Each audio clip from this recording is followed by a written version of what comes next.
Et salut tout le monde, la maison du Grenat vous accueille pour parler de monsieur Wagner Diaz. Et oui, monsieur Wagner Diaz qui a signé au FC Metz.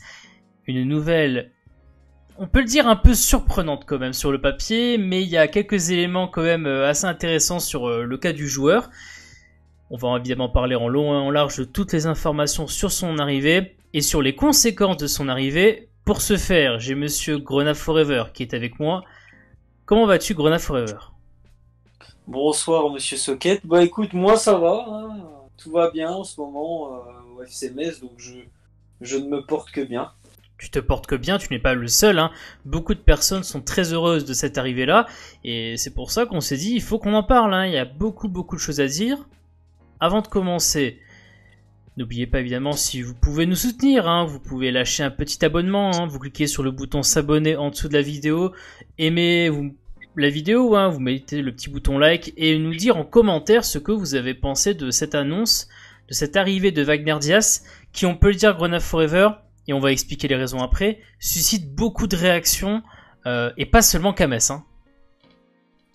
Ah bah forcément, hein, c'est un joueur qui vient de notre rival Meurthe-et-Mosellan, donc forcément ça fait grincer des dents chez nos amis ennemis nancéens, donc c'est assez succulent à lire et à écouter depuis 2 jours.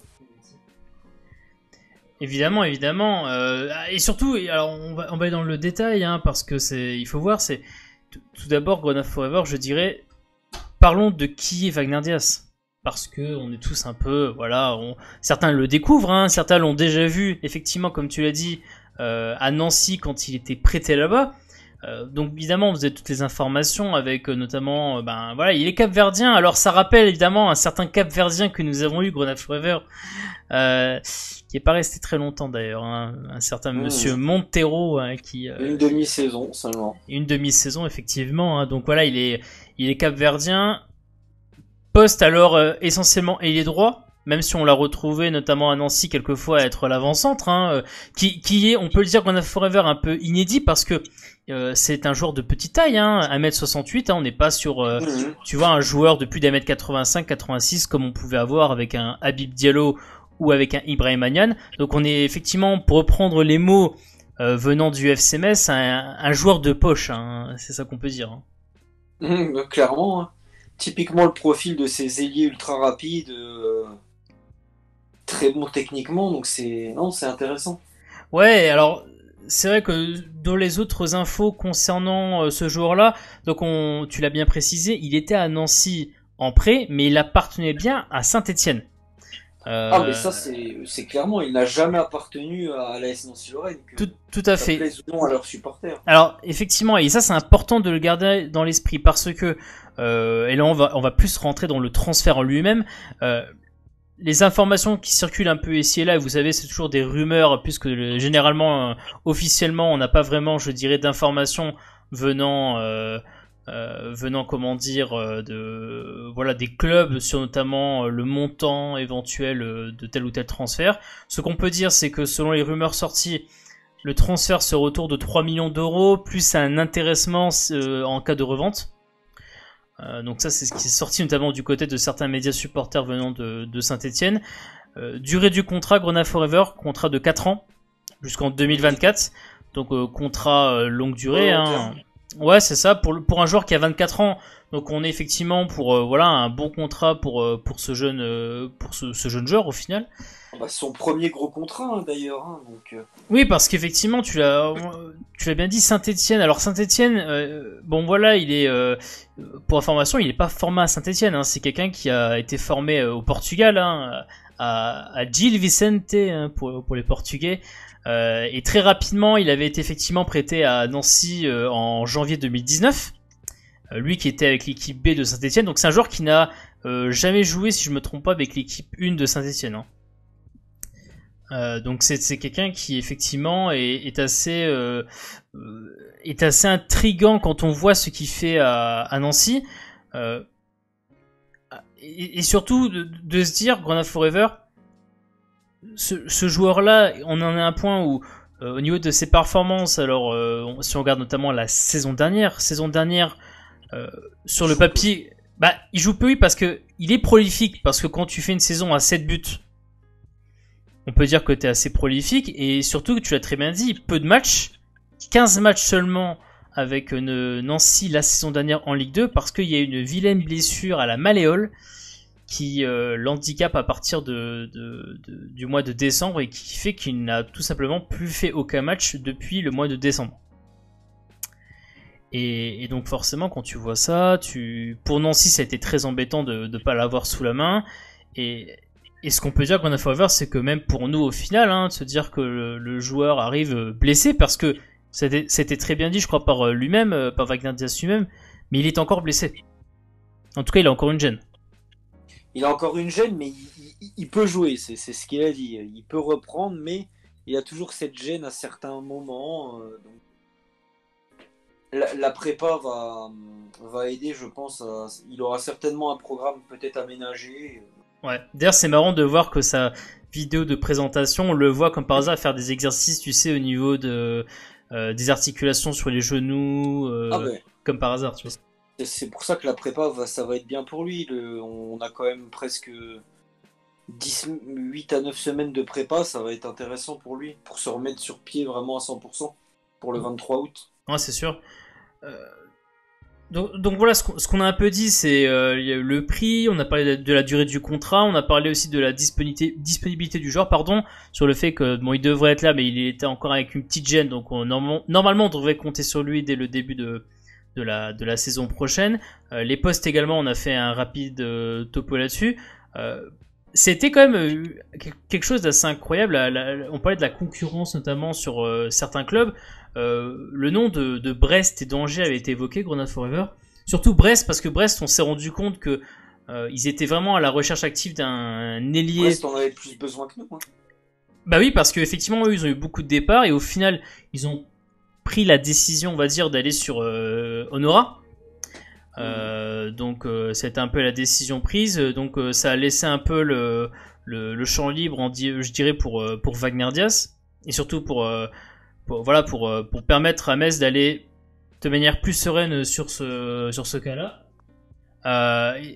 Et donc forcément, quand tu vois ça, tu es assez content d'avoir, je dirais, gagné un peu cette bataille sur ce dossier-là, avec un dossier qui était pas simple, qui est un petit transfert au final, 3 millions d'euros, c'est pas non plus un très très gros transfert, mais c'est quand même bien toujours de s'imposer dans la concurrence avec d'autres clubs, notamment des clubs qui vont tenter de se maintenir la saison prochaine. Entre le dossier Ndoram et le dossier Wagner, ça fait quand même deux dossiers où Metz avait des concurrents sur la table et que Metz a raflé la mise. C'est un peu rare quand on connaît les antécédents Grenat à ce niveau-là. Donc non, franchement c'est bien. Non, c'est plutôt bien. Et effectivement, c'est un point qui a été beaucoup souligné par beaucoup de supporters qui effectivement ont réussi aujourd'hui à gagner ce genre de discussion et c'est très très bien. Autre aspect à aborder Grenade Forever qui je dirais un aspect très important, c'est l'impact de son arrivée sur l'effectif. Parce que beaucoup d'interrogations sont déjà apparues à l'époque où on évoquait les rumeurs d'intérêt sur ce joueur. On se demandait pourquoi s'intéresser à lui, quelle peut être la vraie raison pour se diriger vers ce profil-là, sachant que tu as déjà quelques joueurs qui ont un profil, on va dire, tu vois, assez similaire au final. Je peux parler notamment d'un OpenGate, d'un Farid Boulaya quand il est mis notamment sur un rôle d'ailier, ce qui n'a pas été toujours le cas notamment la saison dernière. Mais plusieurs configurations possibles Grenade Forever et vous les avez à l'écran. J'avais déjà un peu abordé le sujet sur Twitter notamment. Que faire Grenade Forever de cette arrivée-là? Parce que autant, et là je vous attends vous qui écoutez ce podcast là dans les commentaires, on peut imaginer Wagner Diaz titulaire avec notamment OpenGate et Nian à la pointe de l'attaque, puisque c'est les paroles de la direction, c'est pas nos paroles encore une fois, avec cette volonté de mettre Nian titulaire. Ou alors est-ce que tu recrutes Wagner Diaz pour le mettre sur le banc et donc mettre Boulaya titulaire? C'est quand même très compliqué, Grenade Forever, d'interpréter l'arrivée de Wagner Diaz, tu vois, sur l'impact dans l'effectif. Difficile, une partie qui peut se dire, qualitativement, tu rajoutes encore un élément potentiellement à fort potentiel pour tirer encore le groupe vers le haut. Mais c'est un peu mis en contradiction avec certaines déclarations qui ont eu lieu par-ci par-là sur différents médias régionaux, comme quoi Boulaya peut aller avoir certainement un rôle prépondérant la saison prochaine. Nian automatiquement titulaire en neuf en cas de départ de Diallo. Donc c'est difficile à interpréter. Là-dedans, on n'a pas parlé d'Enguet, parce qu'on parle, Philippe Gaillot a parlé de Farid Boulaya, mais Enguet, pour moi, voilà, il part clairement titulaire. Ouais, sauf si éventuellement, bon, il y en a certains, voilà, on parle beaucoup Grenade Forever sur les réseaux sociaux. Certains ont peut-être dit que Enguet éventuellement pourrait s'intéresser à des intérêts, mais même si je pense qu'effectivement ça va être très... Pour moi, ça relève vraiment... Ouais, ça va être effectivement... Ouais, ça peut être très compliqué effectivement parce que il vient d'arriver, parce que surtout il a un salaire qui, pour le rendu qu'il a, ça va être très compliqué pour qu'un club lui propose plus en fait. C'est pour ça que au football, on n'est jamais à l'abri de rien, mais honnêtement, je pense que ça serait une immense surprise si Opa Enguet n'est plus Messin. Ouais, s'il est plus Messin la saison prochaine. Mais certains ont émis l'idée que son arrivée pouvait compenser Alors à la base, on pensait à un éventuel départ de Farid Boulaya, parce que même si il y a eu les déclarations effectivement de Philippe Gaillot qui disait que le but était de redonner de la confiance à Farid Boulaya, on sait que Farid Boulaya a accessoirement récupéré le numéro de maillot de Marvin Gakpa qui était parti au Paris FC. Tu te dis que si le joueur n'avait rien à faire de sa prochaine saison avec le FC Metz, il n'aurait pas cherché à changer son numéro, tu vois. C'est des petits détails qui, pour moi, qui ont du sens. Ouais, donc tu peux te dire, ça on se dit, donc quand on prend tous ces éléments-là, bah il y aura effectivement, normalement sur le papier, un casse-tête, une concurrence qui va s'installer avec un joueur Grenade Forever qui autant a beaucoup joué et lié à Nancy la saison dernière, mais qui, et je vous invite à regarder beaucoup de highlights de Wagner, mais un joueur qui, même dans la surface, est capable d'imposer, notamment dans les duels aériens. Il y a pas mal de buts qu'il a mis, notamment de la tête, dans la surface de réparation. Ce qui est comme assez étonnant pour un joueur d'1m68, même si vous allez me dire, c'était la Ligue 2, les défenses sont pas les mêmes, elles sont peut-être moins rugueuses que la Ligue 1, mais c'est un joueur qui peut, tu vois. Il peut faire des qualités... Après, il y a une autre possibilité qu'on n'a pas forcément pris en compte à cause de la blessure de Kevin Endoram. C'est peut-être une réorganisation tactique sur certains matchs de la part de Vincent Ognon. Bien sûr. Pour compenser, entre guillemets, la blessure d'Endoram contre des équipes supposées, entre guillemets, du même niveau que Metz et à domicile. Peut-être avec un double pivot, Maïga Pajot, l'un se concentrant sur la tâche défensive, l'autre un peu plus offensif. Et de pouvoir mettre, entre guillemets, ton carré magique devant avec Wagner, Boulaya, Enguet et Nian. L'un des trois en 10, peu importe lequel, les trois, je pense, peuvent jouer derrière l'attaquant. Avec une préférence peut-être pour Farid et puis Wagner sur un côté. C'est une possibilité que je pense sera, selon la philosophie de Vincent Lyon, me paraît compliquée, mais qui est une possibilité qui est clairement à prendre en compte. Oui, alors moi effectivement au début quand j'essaie d'un peu de placer Wagner sur le 1-11 de départ, honnêtement moi j'ai pas envisagé cette option là d'avoir effectivement deux pivots ou alors deux milieux défensifs, hein, vous le prenez comme vous voulez. Mais je dis bien contre des équipes qui sont censées jouer dans la même cour que nous. Ouais, non, mais je suis d'accord, c'est vrai que j'ai pas envisagé cette option-là, pour la simple et bonne raison que dans la mentalité de Vincent Lyon depuis le début de sa présence sur le banc du FC Metz, on n'a pas senti une volonté de vraiment, tu vois, de rendre le milieu de terrain beaucoup plus, tu vois, joueur, technique et joueur.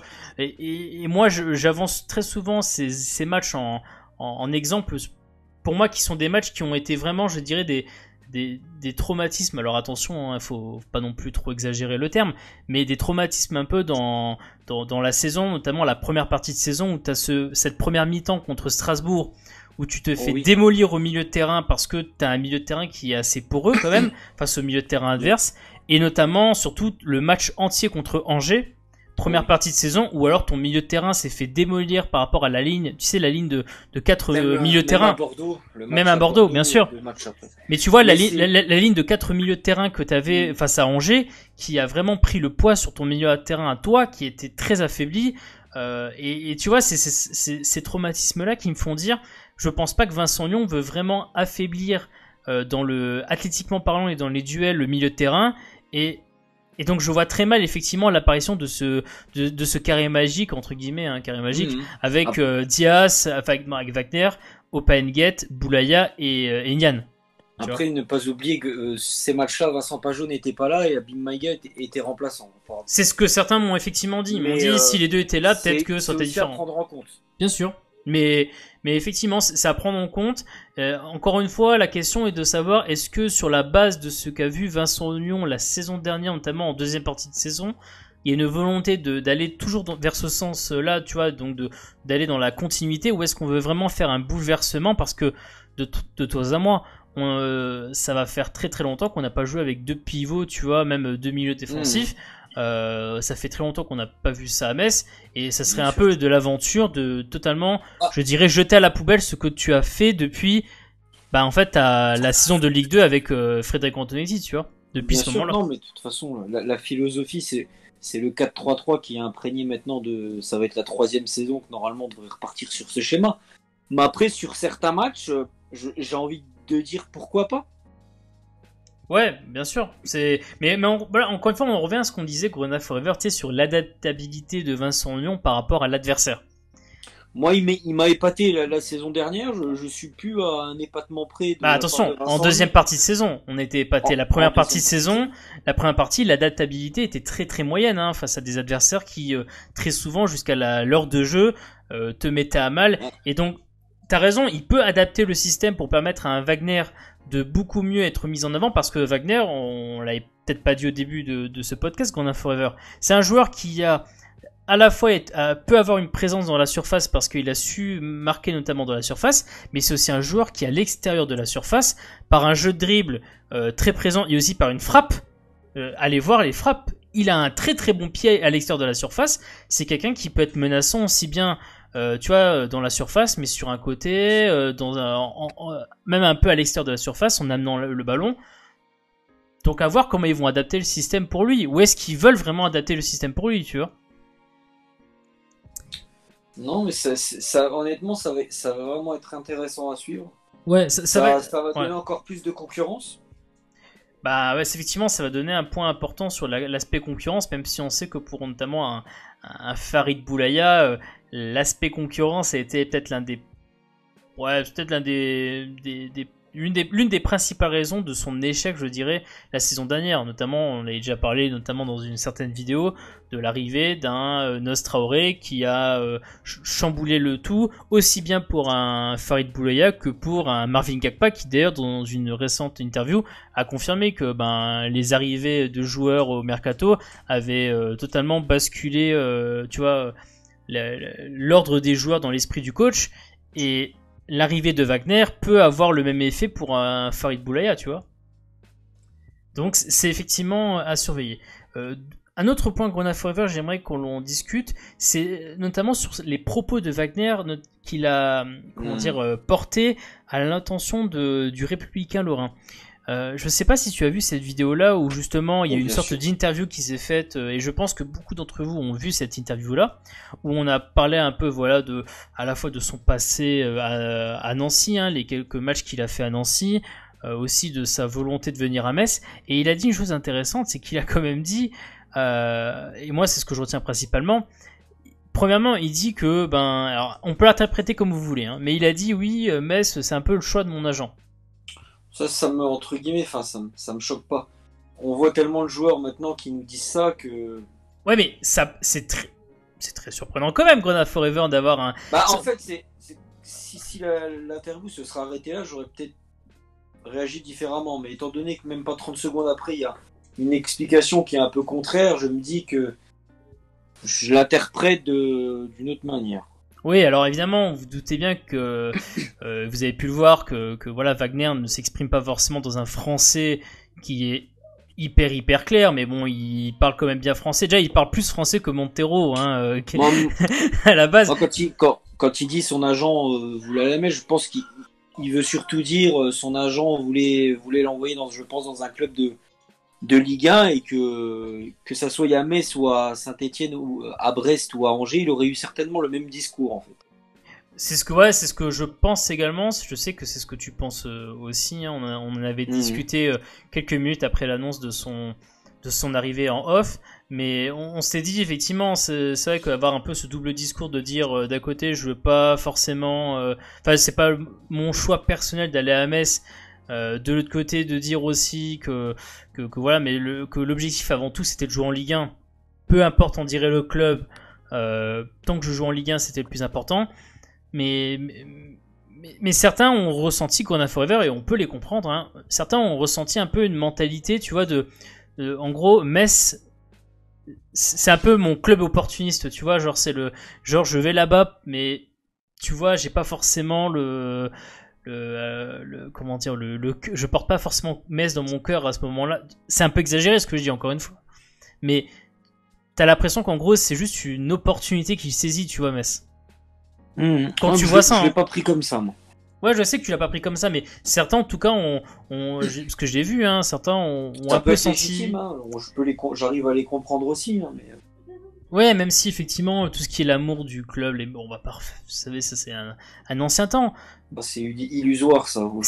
C'est illusoire, mais c'est vrai que certains ont senti un peu, tu vois, l'esprit de genre, je vais à Metz parce que c'est une opportunité d'aller jouer en Ligue 1 et pas parce que c'est Metz.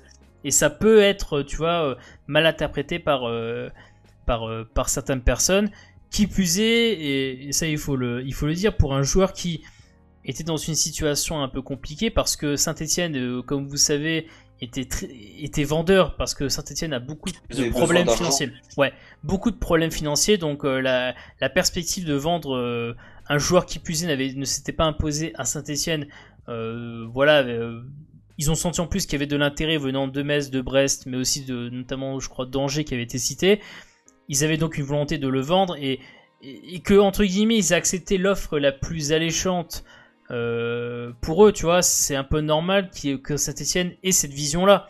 Et on avait un peu du mal, forcément à avoir cette vision-là pour comment dire, pour un Wagner, parce qu'on se dit que forcément il saisit une opportunité, mais il va pas porter Metz dans son cœur quand il fait ce choix-là. Donc ça c'est une chose. J'aimerais aussi qu'on termine Groundhog Forever sur, je pense, le point qui, plus le temps avance, moins ce sera un problème, parce que les gens évoluent et je dirais que les personnes sont un peu plus matures, mais on parle d'un joueur qui a quand même passé 2 saisons à Nancy.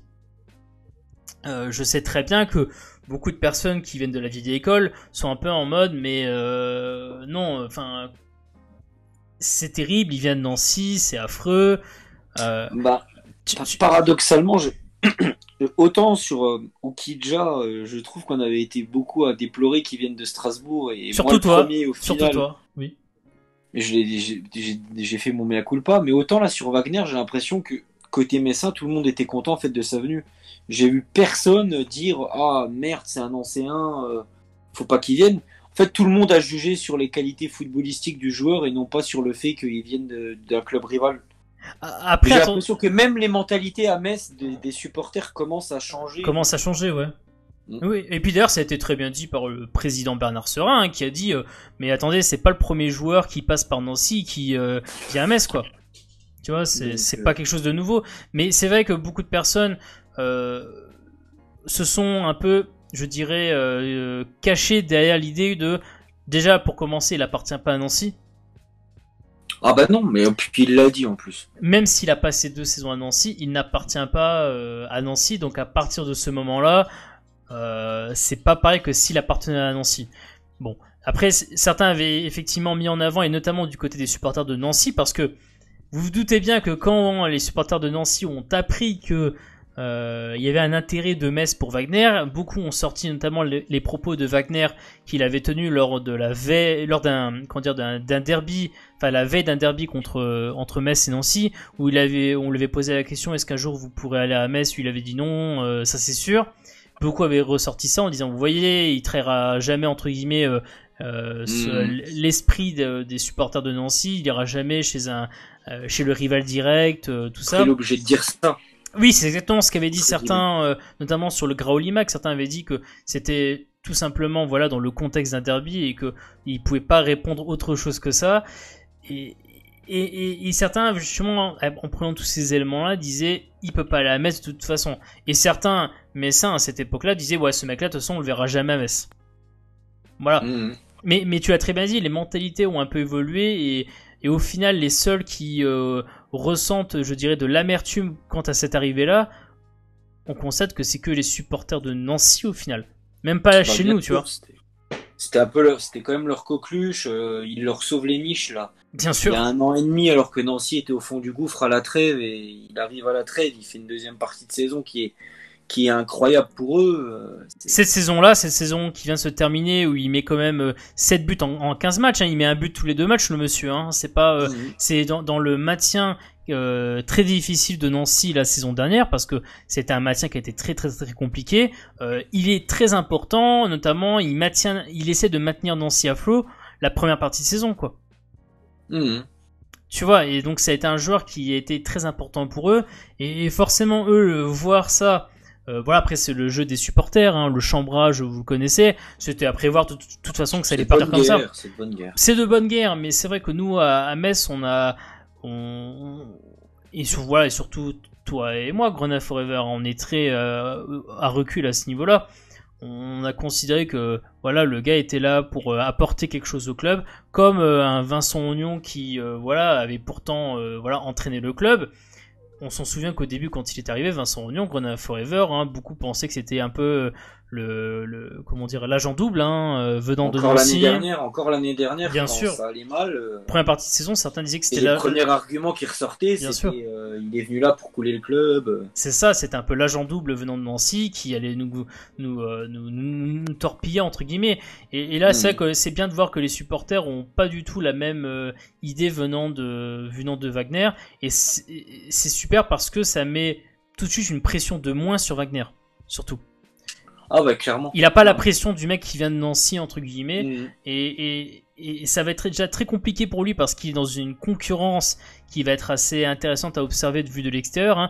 Mais vu de l'intérieur, c'est pas facile quand tu es un nouveau joueur qui plus est va arriver dans un groupe qui a déjà des liens qui sont très très forts, notamment les liens entre un Open Gate et un Farid Boulaya, sachant que Wagner bizarrement va se battre entre guillemets pour récupérer l'un des 2 postes, hein. Oui, hein. Donc tu vois, c'est clairement pas évident pour un joueur comme lui d'arriver, d'essayer de s'imposer avec en plus un salaire qui est comme enfin pas un salaire pardon, mais un prix de transfert assez important. C'est bien qu'il ait pas ce poids du joueur venant de Nancy, tu vois. Et ça c'est effectivement à souligner, et c'est pour ça que justement on espère que son adaptation à Metz, sans parler du fait que voilà, comme on l'a dit, il part déjà français, donc c'est déjà un bon avantage. Le déplacement entre Metz et Nancy, notamment pour tous les soucis, tu vois, administratifs de logement, ça va être très très simple, hein, quand tu es à moins d'1 heure de route de ton nouveau club, c'est beaucoup plus avantageux pour le joueur. Et voilà, j'espère que, et je pense que c'est le cas aussi pour toi, Grenade Forever, que le joueur va bien s'adapter assez rapidement, qu'il récupère bien de sa blessure. Tous, hein. Ouais, surtout qu'il récupère bien de sa blessure, blessure à la malléole. Il y a un certain joueur qui, vous savez, a joué très longtemps à Nancy, qui a toujours gardé des séquelles d'une blessure à la malléole. Je parle bien sûr de notre platoche national, hein, monsieur Platini, hein, qui a eu la fracture de la malléole, hein, si je me souviens bien.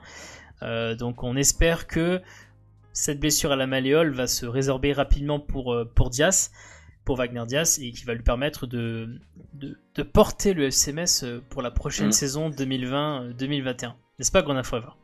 Ah bah c'est tout ce qu'on lui souhaite et c'est tout ce qu'on nous souhaite. C'est tout à fait la chose la plus importante à garder à l'esprit.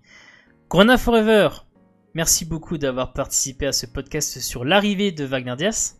Bah merci à toi. Pour vous, merci à tous. Merci à tous également. Pour vous, à tous ceux qui viennent d'écouter ce podcast-là, n'hésitez pas évidemment à nous dire en commentaire ce que vous avez pensé de cette arrivée-là, de nous dire voilà votre opinion sur cette arrivée. Voilà, est-ce que vous attendez beaucoup de choses venant de Wagner. Tout ce qu'on peut vous dire également, c'est voilà, vous pouvez vous abonner hein, pour nous soutenir, c'est gratuit. Vous êtes plus de 370 abonnés, hein, ça nous touche énormément d'avoir tout ce soutien de votre part. On va se quitter là, sur ça. Portez-vous bien. On se retrouve pour d'autres vidéos pour accompagner cette reprise de la saison du FC Metz. Et le plus important, allez le FC Metz!